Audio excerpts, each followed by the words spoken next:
ওকে 90 লক্ষ টাকা জরিমানা দিতে হবে। এবার গ্রেফতার হলেন প্রিন্স মামুন। লায়লার করা মামলায় এবার গ্রেফতার হয়েছেন প্রিন্স মামুন। সম্প্রতি কুমিল্লা থেকে তিনি গ্রেফতার হন। আর তার এই গ্রেফতারের কারণ হচ্ছে ধর্ষণ মামলা। অনেকদিন ধরে শোনা যাচ্ছিল লায়লা মামুনের সম্পর্ক নাকি বিচ্ছেদ হয়েছে। মামুন কোনোভাবেই লায়লার কাছে আর থাকতে চায় না। আর লায়লা বলছে অন্য কথা। লায়লা বলছে 3 বছর আগে পরিচয় হয়েছিল মামুনের সাথে।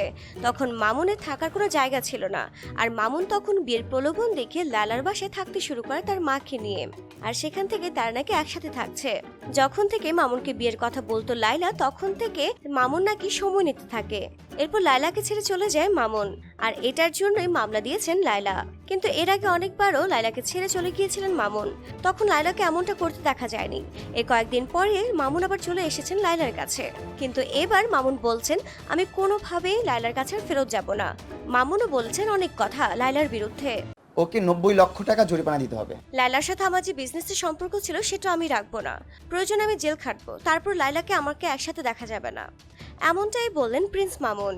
তার ভাষ্য মতে যত কিছু হয়ে যাক লায়লার কাছে আর ফিরবেন না মামুন। কিন্তু লায়লা চাইছেন মামুন যেন লায়লার কাছে ফেরে। আর এর জন্য একজন আরেকজনের বিপক্ষে অনেক কথাই বলছে। জীবন আর ওর সাথে দেখবেন না। যদি আমার এতে জেল খাটতে হয় তাও আমি জেল খাটবো, কারণ মামুন বলছে যে লায়লা মানুষের ইমোশন নিয়ে খেলা করে। বিজনেস আমি করি না, বিজনেস লায়লা করে। অন্যদিকে লায়লা বলছে যে মামুন এটা বিজনেস করে, মানুষের ইমোশন নিয়ে খেলে। আর বিয়ের প্রলোভন দেখে একসাথে 3 বছর থেকেছে লায়লা মামুন। আর এজন্যই মামুনকে এখন ছাড়তে চায় না লায়লা। আর মামুন বলছে আমি লায়লার কাছে কখনোই ফিরবো না, যত কিছুই হয়ে যাক না কেন। আপনারা যদি লায়লার বিপক্ষে কোনো প্রমাণ দেখতে চান তা অবশ্যই আমি দেখাবো, এমনটাই বলেছেন প্রিন্স মামুন। প্রিন্স মামুনের এসব কথা মতে বোঝাই যায়, প্রিন্স মামুন বলেন লায়লা আমার কো আর্টিস্ট হিসেবে ছিল, একসাথে আমরা ভিডিও বানাতাম। ওর সাথে একটা বিজনেসের সম্পর্ক ছিল। লায়লা আমাকে দিয়ে বিজনেস করাতে চায়, আমি ওকে দিয়ে বিজনেস করাতে চাই না। আর আমি কোনো অসৎ পথে চলতে চাই না, এমনটাই বলেছেন মামুন।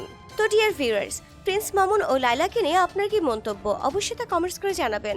আর ভিডিওটি ভালো লেগে থাকলে লাইক, কমেন্টস আর শেয়ার করতে ভুলবেন না।